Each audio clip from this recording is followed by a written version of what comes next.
Hi everybody, I'm Blayne coming to you again from Northeastern Ontario. Okay, if you've been following my channel or you've scoped out my videos, I got a variety of types of videos from field research to investigations to reporting on incidents, encounters, and I used to do some breakdowns, but my software's gotten obsolete, so I don't worry about that. There's enough of those guys. But anyway, today's a commentary video, and is Bob Gimlin being exploited by the Bigfoot Sasquatch community? And yeah, he's gotten famous and he's made some money off of it. But I'm going to show some pictures of Bob's and go into a narrative here. As it got to the point where people put Bob so far up on a pedestal just to use his popularity to pull themselves up, like basically hobnobbers or whatever entertainers who like to just talk about Bigfoot and try to worm their way in with everybody who's actually made a name from doing something. And you wonder if it has gotten to the point where, you know, it's gone too far. Anyway, I'm going to show some pictures and do some more narration here. Right, so this could be a picture of Roger Patterson's at Bluff, so I'm just going to include it while I narrate here. Bob and Roger got their footage 50 years ago last October 2017. Bob was cut out of the picture soon after, had to put up with constant harassment from people who don't believe in Bigfoot, and other people were cashing in on that footage that weren't there.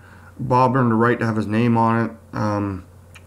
Even though Roger took the footage. So late 80s, Bob sues Patricia Patterson for the rights, his share of the rights to the film and the credit.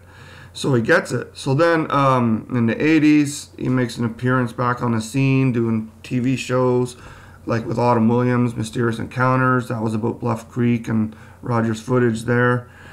He starts showing up at Bigfoot conferences. And I guess a year or so ago, here's one of the things I want to bring up. He agreed to acknowledge a forward in a book, and then the forward was way beyond what he would have agreed to, but he trusted the person. So without getting any more into that, so Bob started doing these conferences, and everybody's making money off Bob being the headliner. And because I think what's happened is they put him so far up on the pedestal so that these people who basically have filmed no Bigfoot or don't even go Bigfoot researching could pull themselves up, like, you know, almost like professional hobnobbers kind of thing going on.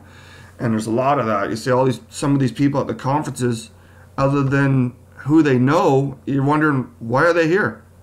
So anyway, at the 50th conference, Bob's got a new handler, a new manager. The guy's 80 years old. He needs someone watching out for his interest.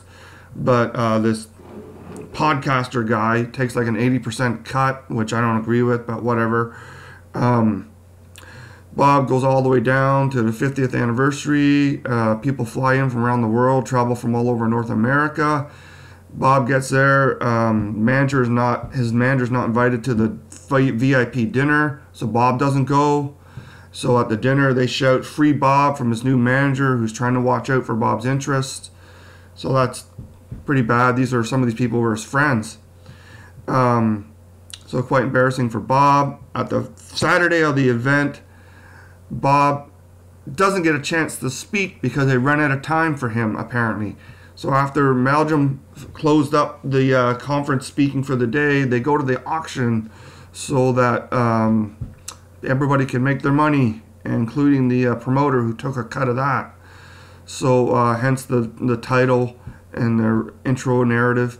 So here's old Bob, you know, he's done all this stuff. He doesn't get a chance to speak. He doesn't show up at the VIP dinner. They won't give the check for Bob's appearance to him or his manager. They said they're going to mail it to his wife.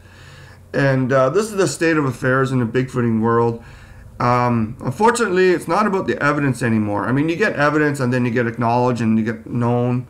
But really, it's about trying to exploit it, it seems.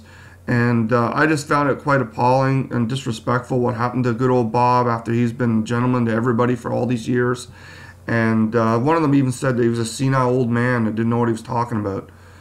So that's pretty bad. But anyway, leave a comment below. As long as it's not too bad, I'll leave it. Thanks for listening.